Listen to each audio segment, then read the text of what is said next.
Hello बच्चों, good morning. बच्चों, हम पढ़ रहे हैं चैप्टर जंतु ऊतक, एनिमल टिश्यू।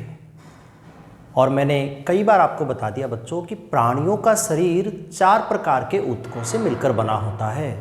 उपकला ऊतक, संयोजी ऊतक, पेशीय ऊतक और तंत्रिका ऊतक। बच्चों, पिछली कुछ क्लासों में हमने उपकला ऊतक के सभी प्रकार का विस्तृत अध्ययन कर लिया है। उपकला ऊतक क्या होता है, कितने प्रकार का होता है, शरीर में कहाँ कहाँ पाया जाता है और क्या कार्य करता है, इन सब का हमने विस्तृत अध्ययन कर लिया है। बच्चों, आज की क्लास में हम दूसरे प्रकार का ऊतक, संयोजी ऊतक को पढ़ेंगे। तो आज का हमारा टॉपिक है बच्चों संयोजी ऊतक, कनेक्टिव टिश्यू।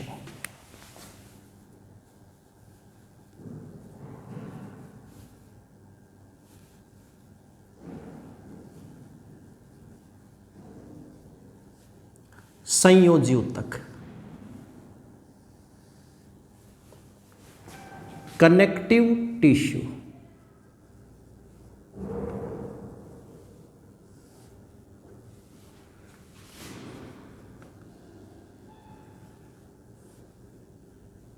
बच्चों, जैसा कि नाम है इस ऊतक का संयोजी ऊतक, वैसा ही इसका कार्य है।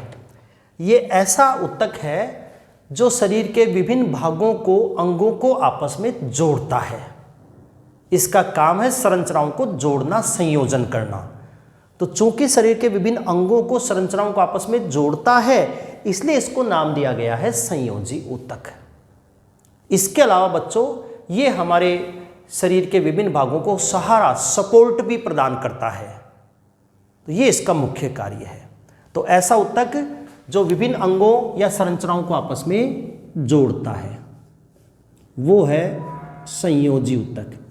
यह विभिन्न संरचनाओं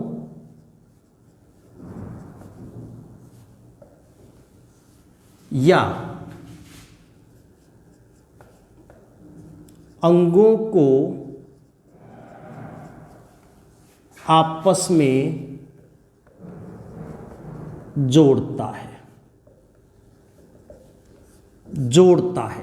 इसलिए इसको कहा गया है संयोजी ऊतक। शरीर के विभिन्न भागों को, विभिन्न संरचनाओं को आपस में जोड़कर एक पूरी बॉडी के निर्माण करने में मदद करता है, भूमिका निभाता है। तो हमने कहा संयोजी ऊतक।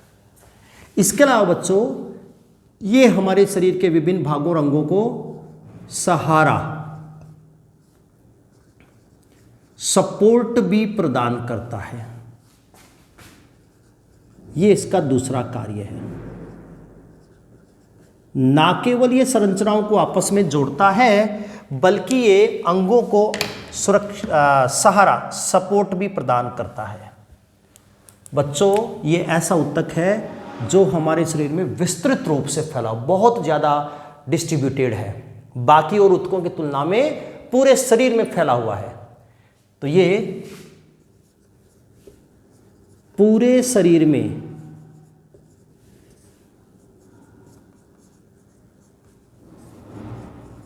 विस्तृत रूप से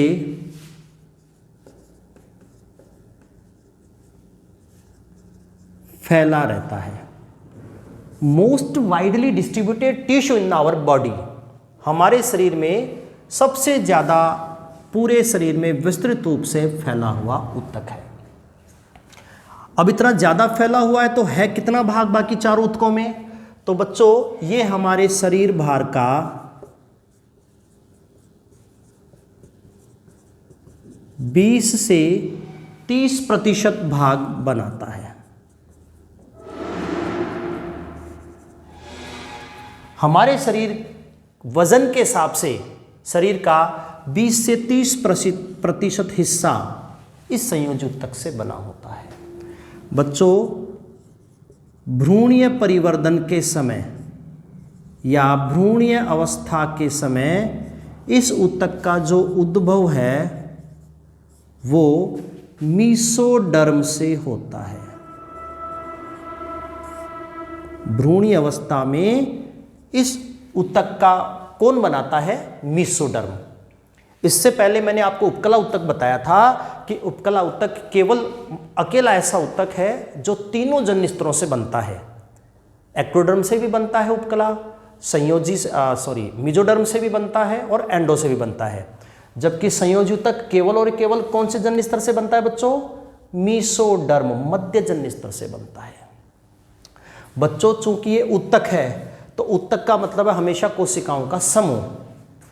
ऊतक कोशिकाओं का समूह होता है, तो इसमें कोशिकाएं तो हैं ही, लेकिन इसके साथ साथ इसमें कुछ अन्य घटक भी हैं। तो संयोजी ऊतक निम्न 3 घटकों से मिलकर बना होता है।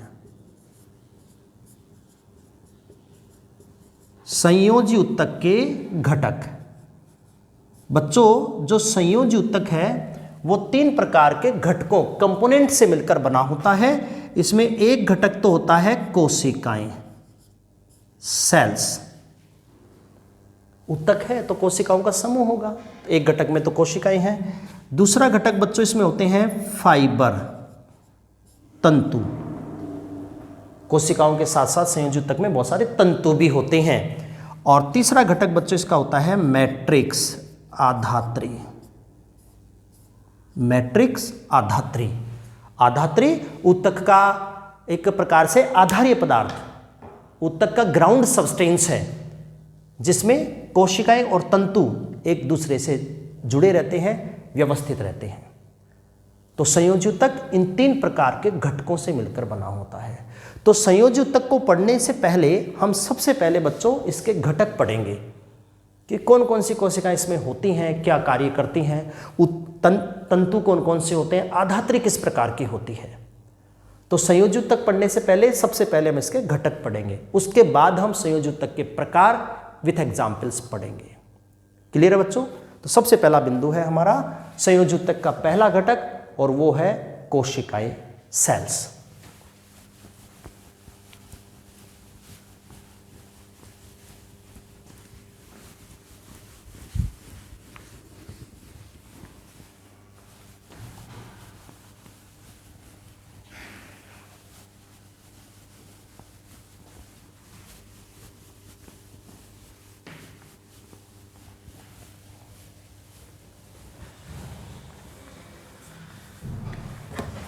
तो हम बात कर रहे हैं संयोजी ऊतक के, और संयोजी ऊतक में पहला घटक हम सबसे पहले पढ़ेंगे सेल्स,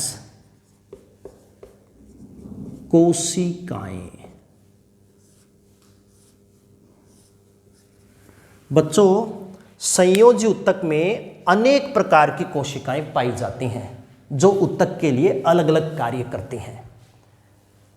मुख्य कोशिकाएं कौन कौन सी हैं उनकी हम बात करेंगे। तो बच्चों संयोजी ऊतक में मुख्य रूप से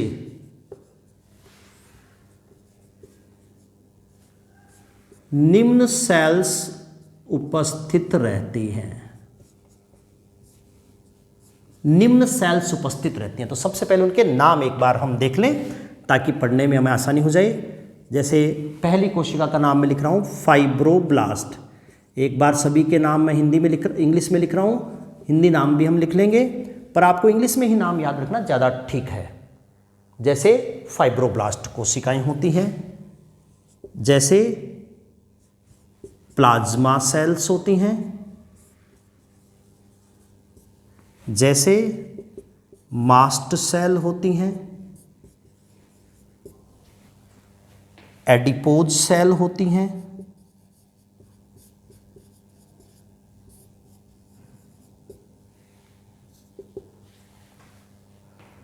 मिसेनकाइमल सेल्स होती हैं,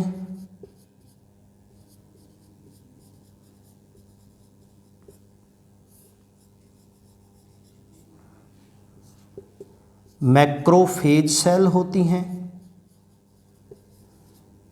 वृहद्भक्षकाणु। और भी कुछ कोशिकाएं हो सकती हैं, पर मैंने आपको मुख्य मुख्य कोशिकाओं के नाम लिखे हैं जो ऊतक में पाई जाती हैं और ऊतक के लिए विशेष कार्य का संपादन करती हैं। तो सबसे पहले हमें इन कोशिकाओं को डिटेल पढ़ना है, उसके बाद हम फाइब्रोमैट्रिक्स पढ़ेंगे। क्लियर है बच्चों? तो ये मुख्य कोशिकाएं संयोजी ऊतक में पाई जाती हैं। सबसे पहले हम बात करते हैं, वो है फाइब्रोब्लास्ट सेल। पहले प्रकार की कोशिकाएं हैं फाइब्रोब्लास्ट। हिंदी में जिसको हम बोलते हैं तंतुकोरक कोशिकाएं, फाइब्रोब्लास्ट, तंतुकोरक। बच्चों, ये संयोजी ऊतक की सबसे बड़े आकार की और सबसे ज्यादा संख्या में पाई जाने वाली कोशिकाएं हैं। जितनी भी कोशिकाएं संयोजी ऊतक में होती हैं, इनमें सबसे बड़े आकार की हैं और सबसे ज्यादा संख्या में पाई जाती हैं।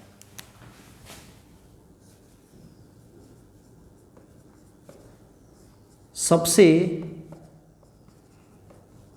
बड़े आकार की एवं सर्वाधिक संख्या में उपस्थित कोशिकाएं हैं। सबसे तो बड़े आकार की हैं और सबसे ज्यादा संख्या में है, मोस्ट अबेंडेंट है, सबसे बड़े आकार की हैं। तो कार्य क्या करती हैं बच्चों ऐसी कोशिकाएं? आखिर किस काम के लिए ऊतक में होती हैं? तो इनका कार्य क्या है? दो कार्य बच्चों इन कोशिकाओं का पाया जाता है। एक तो इसका जो मुख्य कार्य है वो तो है तंतुओं का निर्माण करना। इन कोशिकाओं का मुख्य कार्य तो क्या है? संयोजी ऊतक के तंतुओं, फाइबर्स का निर्माण करना। एक तो इसका ये कार्य है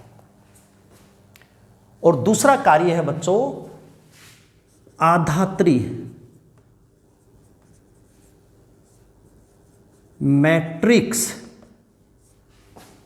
का स्त्रवण करना। अब आप समझ गए होंगे कि इस कोशिका को हमने मुख्य कोशिका क्यों कहा? क्योंकि बच्चों संयोजी ऊतक में तीन ही तो घटक होते हैं, कोशिका, तंतु, मैट्रिक्स। तो ये कोशिका तो खुद है ही जो सबसे बड़े आकार की है, सबसे ज्यादा संख्या में पाई जाती है और काम क्या करती है? एक तो तंतु बनाती है ऊतक के लिए और दूसरा आधात्री बनाती है। तो तंतु और आधात्री दो अन्य घटक हो गए संयोजी ऊतक के, उन दोनों का निर्माण करती है ये कोशिका। इसलिए हमने कहा कि सबसे मुख्य कोशिका है। तो ये तो हो गई बच्चों पहली कोशिका, फाइब्रोब्लास्ट। क्लियर है? अब चलते हम दूसरी कोशिका की बात करते हैं। दूसरी कोशिका का नाम मैंने लिख रखा है प्लाज्मा सेल्स।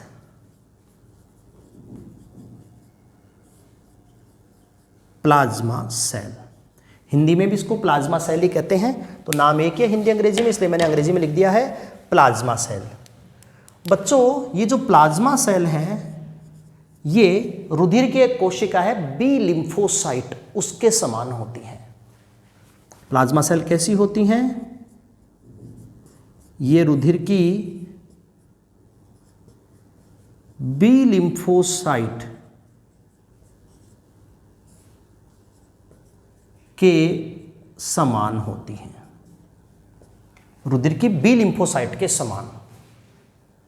अब बी लिम्फोसाइट काम क्या करती हैं? तो वही काम जो प्लाज्मा सेल करती हैं। तो कार्य क्या हो जाएगा बच्चों इस कोशिका का?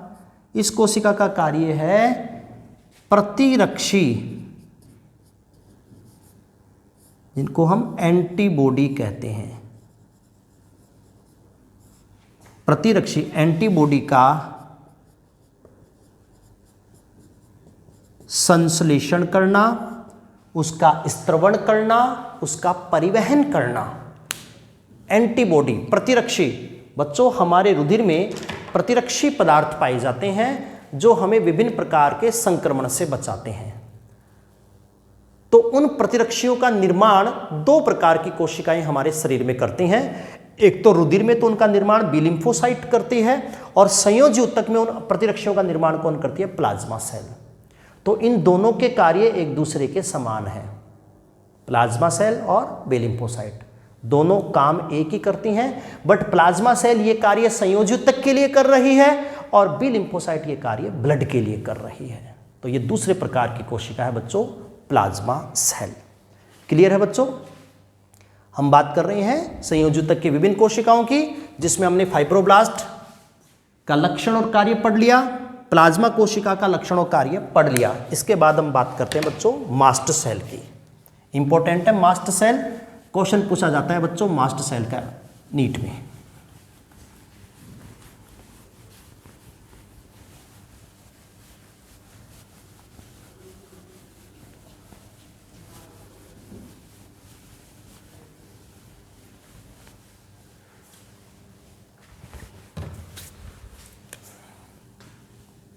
तीसरे प्रकार की सेल है वो है मास्ट सेल। इंपॉर्टेंट सेल है बच्चों, यहां से बहुत बार एग्जाम में क्वेश्चन पूछा गया है इनके कार्य का, क्या होती हैं और क्या काम करती हैं। तो बच्चों मास्ट सेल हमारे रुधिर की एक विशेष कोशिकाएं हैं, बेसोफिल उनके समान होती हैं। तो मास्ट सेल बच्चों रुधिर की बेसोफिल के समान होती हैं।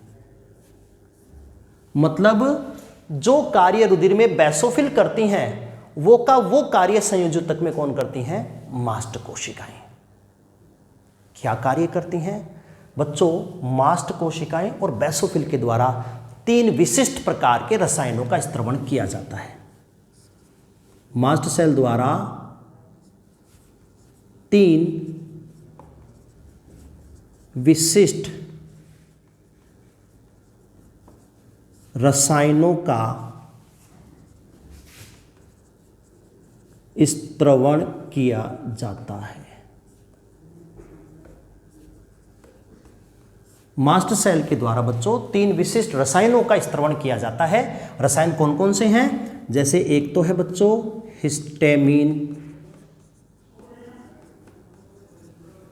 हिस्टेमिन, दूसरा कौन सा है बच्चों? जैसे सीरेटोनिन,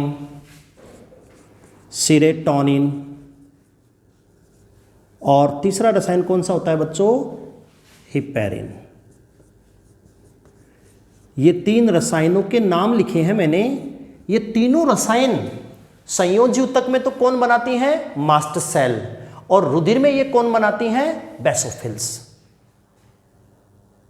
अब क्या होते हैं रसायन और क्या काम करते हैं ये हमें पढ़ना है 1 बाय 1 करके बच्चों।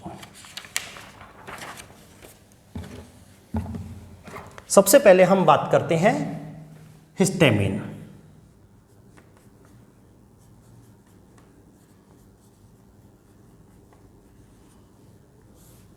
हिस्टेमिन क्या होता है और क्या काम करता है? बच्चों हिस्टेमिन जो है एक पॉलीपेप्टाइड प्रकृति का रसायन है, मतलब प्रोटीन से बना रसायन होता है। ये किस प्रकार का रसायन है बच्चों? ये पॉलीपेप्टाइड या कह सकते हैं प्रोटीन प्रकृति का पदार्थ होता है। हिस्टेमिन क्या होता है? पॉलीपेप्टाइड या प्रोटीन प्रकृति का पदार्थ है। और काम क्या करता है बच्चों? ये करता है वाहिका विस्फारक का काम करता है। वाहिका विस्फारक मतलब वेजोडाइलेटर। ये वाहिका विस्फारक वेजोडाइलेटर का काम करता है। क्या होता है बच्चों वाहिका विस्फारक? ये ऐसा पदार्थ है जो ब्लड वेसल्स को फैलाकर ब्लड प्रेशर को कम कर देता है और साथ में ब्लड वेसल्स की पारगम्यता को बढ़ा देता है। पारगम्यता को बढ़ा देता है, ऐसा रसायन है बच्चों हिस्टेमिन। मास्ट कोशिका और बेसोफिल से बनता है। हिस्टेमिन जो वाहिका विस्फारक ब्लड वेसल्स को फैलाने वाला है, ये ब्लड वेसल्स को फैलाने के साथ साथ उसकी पारगम्यता को भी बढ़ा देता है। ये है बच्चों पहला रसायन हिस्टेमिन। इसके बाद हम बात करते हैं दूसरे रसायन की जो है सेरोटोनिन।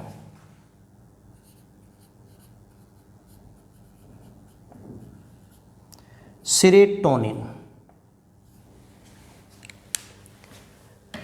ये जस्ट इससे उल्टा है बच्चों। जैसे वाहिका विस्फारक था तो ये वाहिका संकोचक है, वेजोकंस्ट्रिक्टर। इसका एक रासायनिक नाम है सेरोटोनिन को इसे 5-हाइड्रोक्सी ट्रिप्टेमीन भी कहते हैं।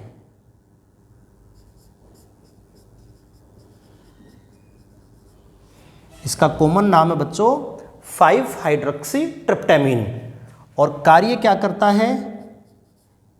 ये है बच्चों वाहिका संकोचक। वाहिका संकोचक का मतलब है वेजो कंस्ट्रिक्टर। वेजो कंस्ट्रिक्टर मतलब ये रुधिर वाहिनियों को सिकोड़ देता है, जिससे ब्लड प्रेशर बढ़ जाता है। तो ब्लड प्रेशर को बढ़ाने वाला रसायन है सेरोटोनिन। ये ब्लड प्रेशर को घटाने के लिए है, ये बढ़ाने के लिए है। ये रुधिर की बेसोफिल से भी बनते हैं और संयोजक की मास्ट सेल से भी बनते हैं। क्लियर है बच्चों? अब हम बात करते हैं तीसरे प्रकार का रसायन, और वो होता है हिपैरिन।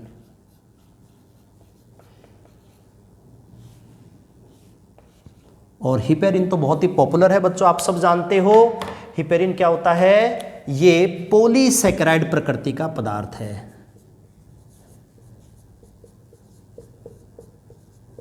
मतलब जटिल कार्बोहाइड्रेट है, पॉलीसैकेराइड। और काम क्या करता है? ये एंटीकोएगुलेंट का काम करता है। कशेरुकी जंतुओं के रुधिर में प्रतिस्कंदनकारी पदार्थ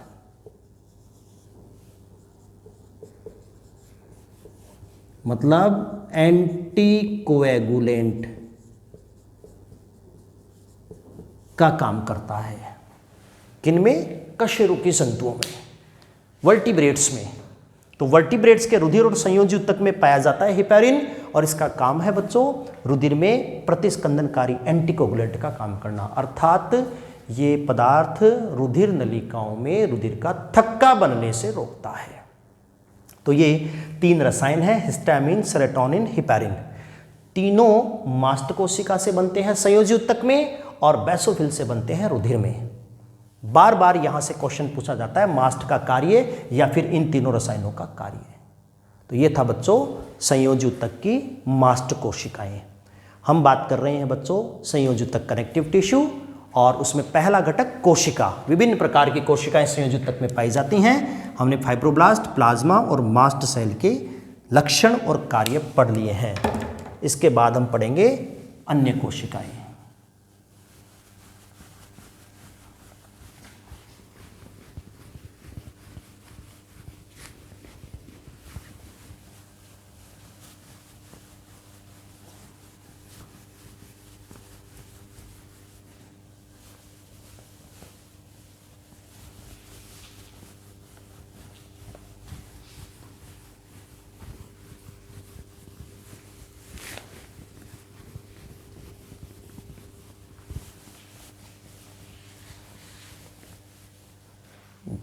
ठीक है बच्चों, तो अगली सेल हम पढ़ते हैं संयोजी ऊतक की, वो है adipose cell. Number 4 adipose cell.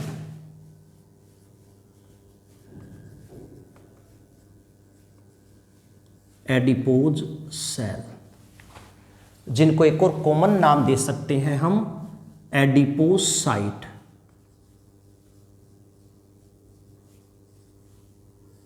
Adipocyte, या हिंदी में हम इनको कह सकते हैं वसा कोशिकाएं।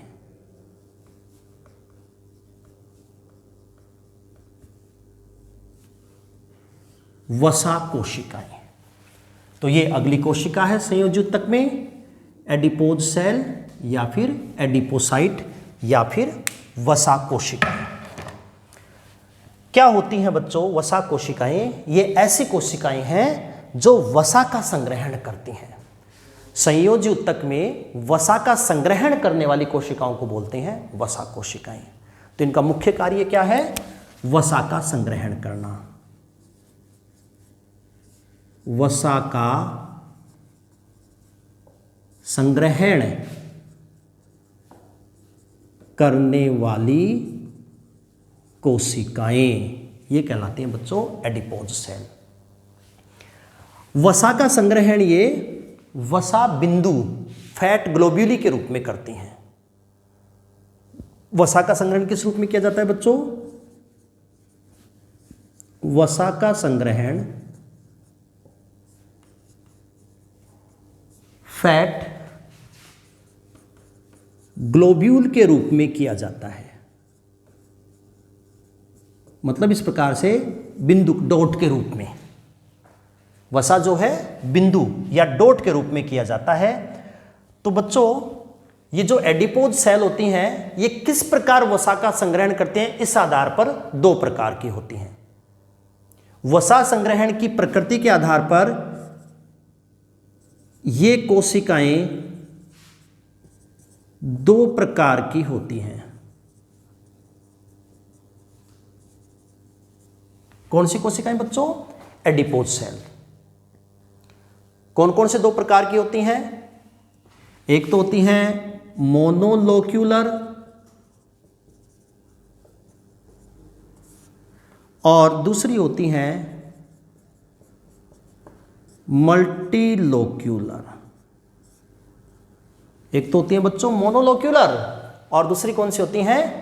मल्टीलोक्यूलर। सबसे पहले हम बात करते हैं मोनोलोक्यूलर।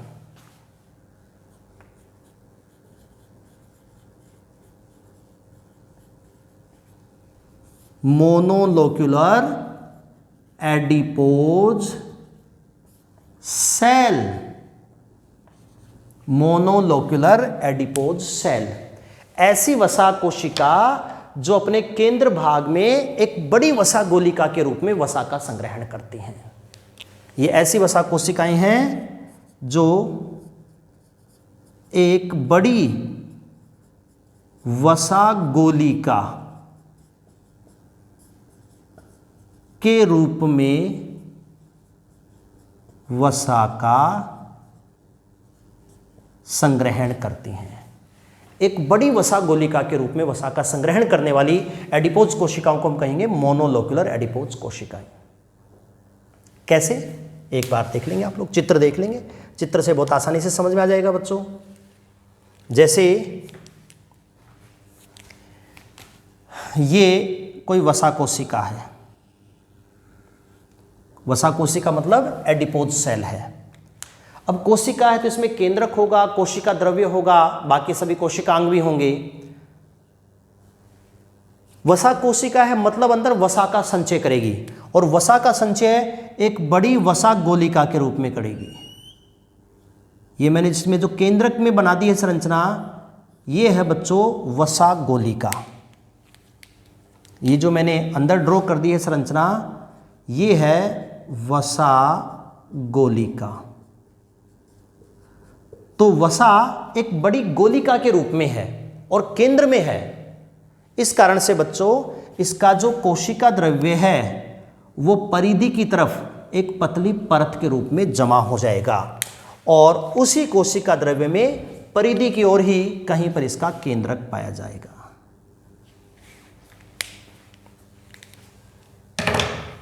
ये बच्चों इसका केंद्रक है, न्यूक्लियस, और ये इसका कोशिका द्रव्य है। ऐसी होती है बच्चों मोनोलोक्यूलर एडिपोज सेल। ये ऐसी एडिपोज सेल है जिसमें साइटोप्लाज्म की मात्रा कम होती है, इसलिए बच्चों इसमें माइटोकॉन्ड्रिया की संख्या भी कम होती है। ये ऐसी वसा कोशिका है जिसमें साइटोप्लाज्म भी कम होता है क्योंकि कोशिका के केंद्र में एक बड़ी वसा गोलिका आ गई है, इसलिए साइटोप्लाज्म भी कम है और माइटोकॉन्ड्रिया भी कम है। ये है बच्चों मोनोलोक्यूलर एडिपोज सेल। इसके बाद हम बात करते हैं बच्चों second multilocular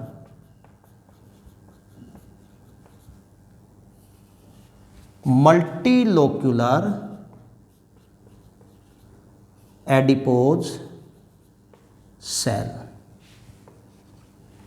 multilocular adipose cell, जैसा कि इसका नाम है, ये ऐसी वसा कोशिका है जिसमें वसा छोटी छोटी ग्लोब्यूली बूंदों के रूप में पाई जाती है। यहां एक बड़ी गोलिका के रूप में थी और यहां पर वसा छोटी छोटी गोलिका के रूप में है। तो ऐसी कोशिका है बच्चों जो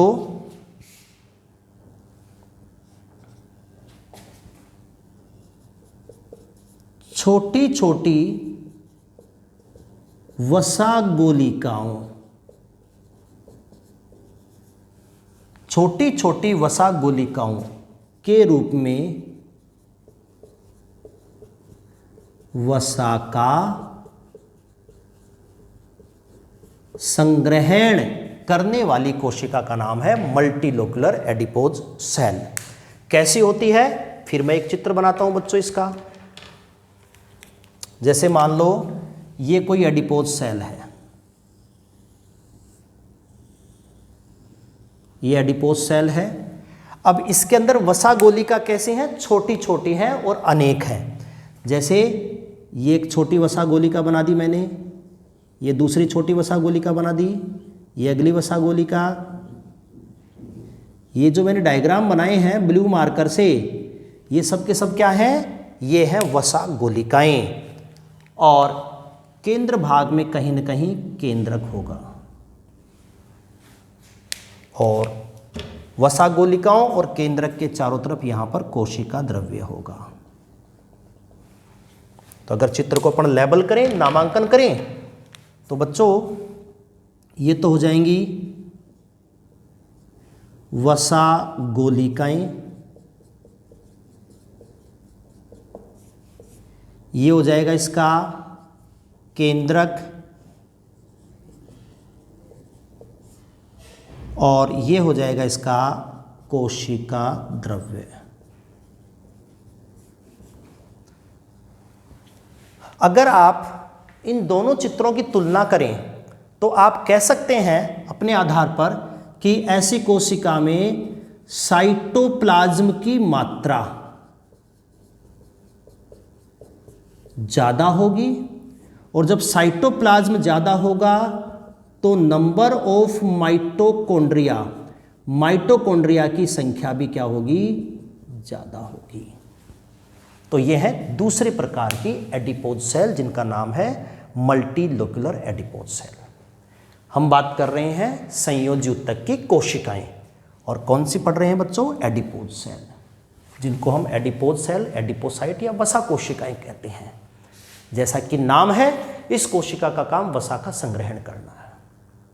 और ये वसा किस रूप में संग्रहित करती है, फैट ग्लोबुली, वसा बिंदु के रूप में। इस आधार पर दो प्रकार की हैं, मोनोलोक्यूलर, मल्टीलोक्यूलर। मोनोलोक्यूलर जिसमें वसा एक बड़े बूंद के रूप में है, गोलिका के रूप में है, ये मोनोलोक्यूलर वसा कोशिका है। और ये मल्टीलोक्यूलर जिसमें वसा छोटी छोटी बूंदों के रूप में है। दोनों में डिफरेंस क्या हुआ, इसमें वसा ज्यादा कोशिका द्रव्य कम, इसमें वसा कम कोशिका द्रव्य ज्यादा, माइटोकॉन्ड्रिया कम माइटोकॉन्ड्रिया ज्यादा। तो ये इसमें डिफरेंस होता है। ये हो गई बच्चों एडिपोज सेल। क्लियर है? आगे चलते हैं बच्चों, लास्ट में दो सेल्स और बची हैं संयोजी ऊतक की, इनको और पढ़ लेते हैं हम।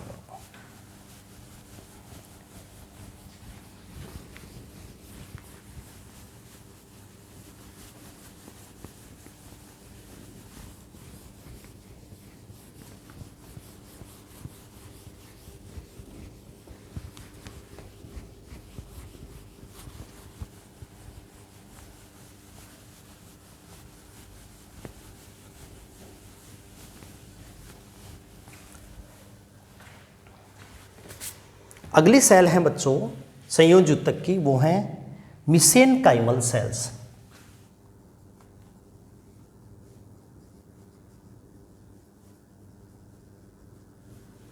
मिसेनकाइमल सेल्स, हिंदी में भी बच्चों इनको मिसेनकाइमल ही बोलेंगे।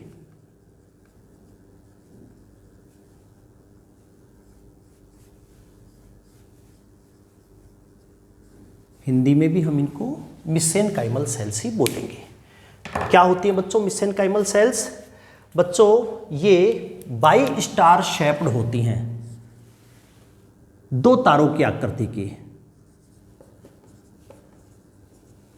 बाई स्टार शेप्ड कोशिकाएं होती हैं, 2 तारों की आकृति की कोशिकाएं होती हैं। दूसरा पॉइंट, ये संयोजी ऊतक की अविभेदित कोशिकाएं हैं। ये ऊतक की किस प्रकार की कोशिकाएं हैं बच्चों? अविभेदित कोशिकाएं होती हैं। अविभेदित कोशिका का मतलब है इसका खुद का कोई रूप नहीं है, ये आवश्यकता के अनुसार दूसरे किसी भी रूप में बदल जाती हैं। जरूरत के हिसाब से ये किसी भी दूसरी कोशिका का निर्माण कर सकती है। तो इनका मुख्य कार्य क्या है बच्चों? मिसेनकाइमल कोशिकाओं का इनका मुख्य कार्य है संयोजी ऊतक की अन्य कोशिकाओं का निर्माण करना।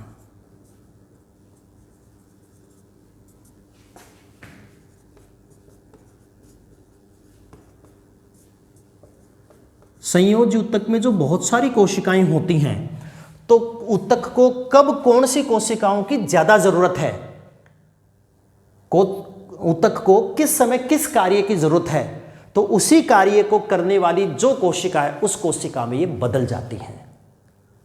हमने कहा अविभेदित हैं, इसका मतलब जरूरत पड़ने पर ये किसी भी दूसरी कोशिका में बदल सकती हैं। तो ये बच्चों मिसेनकाइमल कोशिकाएं। इसके बाद हम बात करते हैं संयोजी ऊतक की लास्ट कोशिका, और उसका नाम है मैक्रोफेज, हिंदी में कहेंगे बृहत्बक्षकाणु।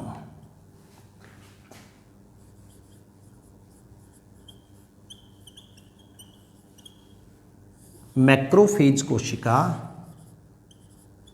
या हम कहेंगे बृहत्बक्षकाणु। मैक्रोफेज या हम कह सकते हैं बृहत्बक्षकाणु। जैसा कि बच्चों इसका नाम है, ये बक्षकाणु प्रकृति की कोशिकाएं हैं, फेगोसाइटिक सेल्स होती हैं। किस प्रकृति की कोशिकाएं हैं ये बच्चों बक्षण फैगोसाइटिक